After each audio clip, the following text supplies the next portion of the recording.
man. I do what I do. The African Union is also pushing for reparations, and they have included Black Americans. So I'm like, darn, what is this about, right? So I went and looked up the information, right? So the whole theme of this is called the African Union's Year of Reparations 2025, right? So basically, the way that it sounds like the African Union is trying to get in on the American descendants of slaves reparations call, right? And that's not what it is, right? So what this is this is a global infrastructure, architecture, and continental mobilization, right? So basically this committee are from different parts of Africa, and they all have different agendas, right? So in summary, the continental theme is build political will and shared visions for 2025, right? They want to operationalize reparations via committees and funds. They want to amplify and globalize demands alongside CARICOM. They want to leverage judicial avenues and parliamentary backing. And yeah, and see, after I read all of this, I said, if you guys go to the AU's website, it's structured really, really good. Like it's laid out and it's structured properly. And this is the thing though. This is never going to work because it's not uniform. This is a Pan-African reparation movement. This is not a single, like here in America, descendants of slaves are fighting for reparations. The AU's movement is a global fight. Listen, we having a tough time getting reparations in America, right? So if you take that and put it on a global scale, good luck with that. All right. Good luck with that. Good luck convincing white people globally that Africans globally deserve reparations for this reason or that reason. I'm not saying they don't, right? But I'm just saying good luck getting them, because you can just look at the past and see that they don't care. Any argument that we bring up could be documented. It could be factual. They don't care, right? So here's the thing. There's too many players, right? And there's no united demand, right? So the AU is talking about collective trauma and cultural artifacts. CARICOM is asking for development aid and apologies. The U.S. activists are saying cut the check, cash payments, land, and laws. So everybody is pushing a different message in different ways with no real enforcement or strategic threat. That literally weakens the whole argument around reparations, because everybody wants something different. If we're going to get reparations on any level, the argument has to be uniformed, right? Africa has to be on the same page as America and the Caribbean, so on and so forth. That's the only way this will work. So I just wanted to bring that to y'all attention, because the way that a lot of people are online talking about it, they're making it seem like the AU is trying to jump in on American reparations, and that's not what it is. So yeah, I just wanted to get that information out there so we can stop the confusion and maybe put something together that's really gonna work. So what is the AU?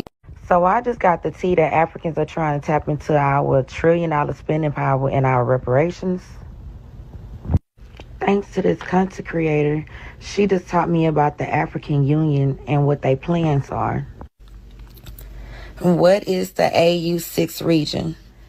The African Union, AU, recognizes 5 geographic regions of Africa: North, South, East, West, and Central.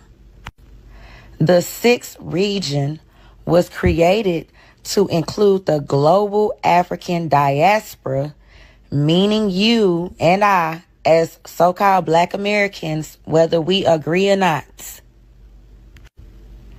This designation has no voting rights, no land, no actual citizenship benefits, but it allows African leaders to claim us as an economic and political asset on the global stage. What are they doing right now?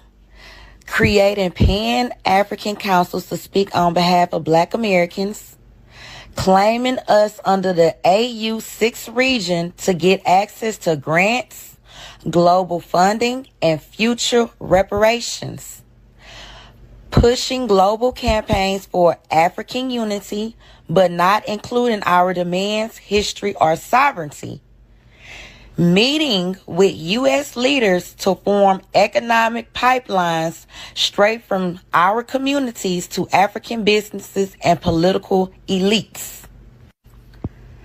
So why are they talking about reparations?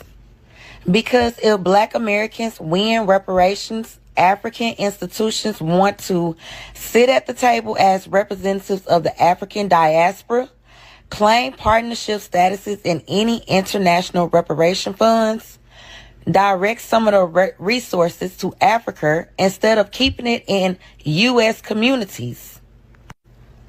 What do they want to do with the money? Attract investments into African economies, not Black American tech startups, agriculture, tourism, and real estate, and fund African government projects and infrastructure, and we don't get anything out the deal. Nothing. We have to separate ourselves from the Africans. We have to stop calling ourselves African American and Black, and we got to stop spending our money in their businesses. Amaru Book Club has started a petition. This petition is to get Black and African American removed from the census and to get our own correct classification on the census.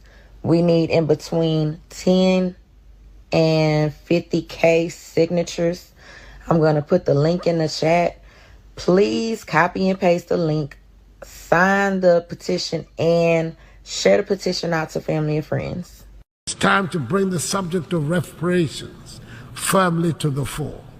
Mr. President, we do not seek to shirk any responsibility for the problems we face that are of our own making. And it bears repeating that we are not craving for sympathy, and we do not want to be a scar on anybody's conscience. But we cannot, and the world should not pretend that the present-day economic and social conditions of Africa have nothing to do with the historical injustices that have fashioned the structures of the world.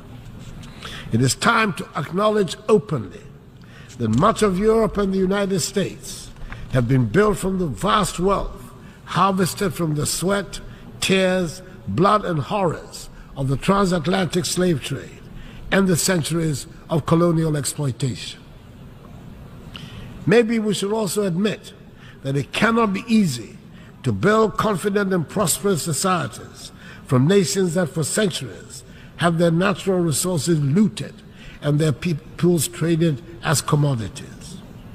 For centuries, the world has been unwilling and unable to confront the realities of the consequences of the slave trade. But gradually, this is changing, and it is time to bring the subject of reparations firmly to the fore. Granted, the current generations are not the ones that engaged in the slave trade, but that grand inhuman enterprise was state-sponsored and deliberate, and its benefits are clearly interwoven with the present-day economic architecture of the nations that designed and executed it. Reparations must be paid for the slave trade. No amount of money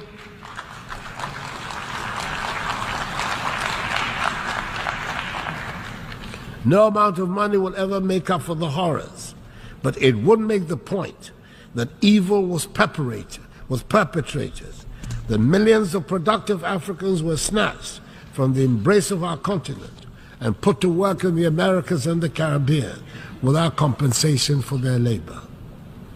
If there are any hesitations in some minds about the paying of reparations, it is worth considering the fact that when slavery was abolished, the slave owners were compensated for the loss of the slaves because the human beings were labeled as property, deemed to be commodities. Surely, this is a matter that the world must confront and can no longer ignore. The African Union has authorized Ghana to hold a global conference on the issue in November in Accra. It is probably also the time to return to that vexed subject of illicit financial outflows out of the continent of Africa. I refer to the report of the panel chaired by the highly respected former South African President Thabo Mbeki on the illicit flow of funds from Africa, which states that Africa is losing annually more than 88 billion United States dollars through illicit financial outflows. Yes, those monies too must be returned to the continent. It is difficult to understand why the recipient countries are comfortable about retaining such funds and are happy to call those countries from whom the monies are taken as corrupt. I believe that a joint task force of the African Union Commission and the OECD Secretariat, under the auspices of the United Nations, should be charged to find ways of stopping the damaging outflows. What's up, what's up, what's up? Welcome to the broadcast. This is Uncle D. People wash their ass in the tub, Kamala Harris. You would tune in to Uncle D. This black man talk, pull up homie, take a seat. Don't be a shadow watcher every day. You learn something and you earn something. Let them know and drop some money in the plate. It's getting cold, ladies, talking ratchet. There's a king here, grab your coat, zip your jacket.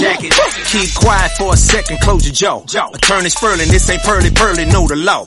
Talking Constitution, pushing pins when he shooting, give him that. Masculinity, just for the record, sprinkle that. You can keep your cat, gotta cut it. Only cat he rubbing, gotta love it. I call it Molly Buddy. Gotta vote your interest, voting earns. Presidential, this is for the money that I earn. When you gon' learn, my people, that evil mixed with evil. No matter what you're doing, baby, this ain't equal. Sometimes when you're special, you get hated. The test is for the best, you're damn right, my people made it. Uncle D, Blizzard King, you been served, gotta know this now. Black men out here know we winning, gotta hold it now. Uncle D, you been served, get your notice now. Black men out here know we winning, gotta hold it now. Uncle D, you been served, get your notice now. Black men out here know we winning, gotta hold it now. Uncle D, you been served, get your notice now. Black men out here know we winning, gotta hold it now. Hey man, I'll do what I do. Somebody need to whip your ass. Get up and whip him, Sweets. Hey, don't be putting the money in my hand all rough. Take your ass out here. You buy you a Floby and cut your own damn hair from now on.